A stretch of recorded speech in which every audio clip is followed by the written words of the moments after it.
Ian McLean was an enthusiastic early fan of Phish. After high school, he was introduced to the band by some friends who'd moved to Burlington to attend the University of Vermont. McLean lived in Hebron, New York, having moved there with his family from Arizona. He'd been a Deadhead, turned on to them by a much older brother who'd been a camp follower dating back to the Fillmore days. But like a lot of Deadheads of younger vintage, McLean ultimately found Phish's music and scene more viable after a certain point in time. They were the first band that was taking all the shit we really liked from the Grateful Dead shows and doing more of it, freeform jamming and real spacey out-there music, said McLean. That's what attracted me to it, and that was at a time when the Dead seemed much less genuine. The transition for me was like, why would I go on tour to watch that freaking sad junkie, meaning Jerry Garcia, croak on stage when there's these sick dudes that are playing right down at Nectar's? That's what got me going.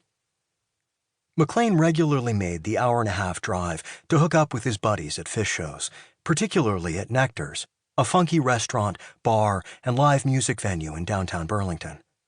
Nectar's served as Phish's creative incubator through 1988. On its cramped stage, they took their music as far out as they dared, and a small but growing fan base hung with them through every bizarre gag, unpredictable meter change, and lengthy jam. By the time Phish began venturing away from their home base in Burlington, they had amassed a group of supporters who followed them, helping to light a fire in other communities.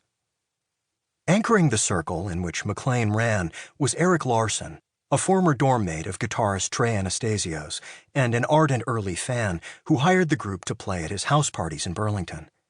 In the 1990s, Larson got hired as Phish's chiropractor, masseur, and videographer. Larson and McLean had been to a million Dead shows together, in McLean's words, but had now cast their lot with the hometown band. Their crew was a fixture at Nectar's, and they also traveled to see Phish gigs at campuses and pubs in Vermont villages like Waitsfield and Rutland. The raucous, outgoing McLean was a particularly vocal fan and booster. If you listen closely to the live cuts from Nectar's that were appended to Elektra Records' expanded reissue of Junta, you can hear him whooping and shouting between songs. McLean lived on a farm in Hebron with his friend Brad Condon.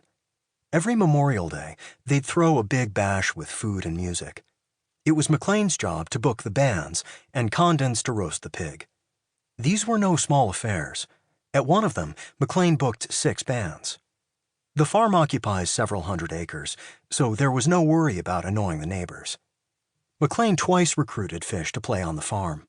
A late summer party in 1987, attended by roughly 30 people, and a Memorial Day blowout in 1989 that attracted upward of 400 party maniacs.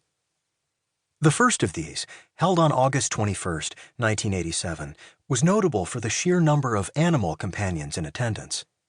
Phish never missed a trick, and they performed a number of dog-themed songs for the occasion. Barking was as audible as applause. Anastasio's faithful retriever, Marley, was designated head of security. The first set opened, logically enough, with Dog Log, and also included Shaggy Dog and Funky Bitch.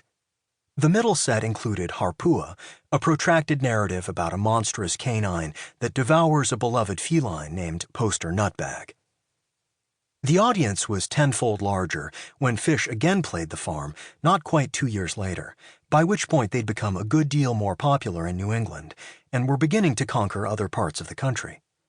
They were still a homegrown phenomenon, but were on the cusp of something much bigger and evolving by leaps and bounds.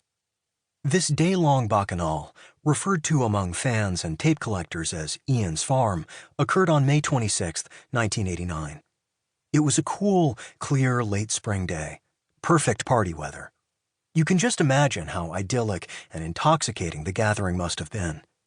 As McLean observed, what can you say about a party that's got 18 kegs and a band like Phish playing? There was one hitch. For a few nervous hours, McLean worried that the group wasn't going to show. There'd been a van breakdown somewhere on the rural highway between Burlington and Hebron, and in that time before widespread cell phone usage, Phish couldn't call the farm to explain the delay.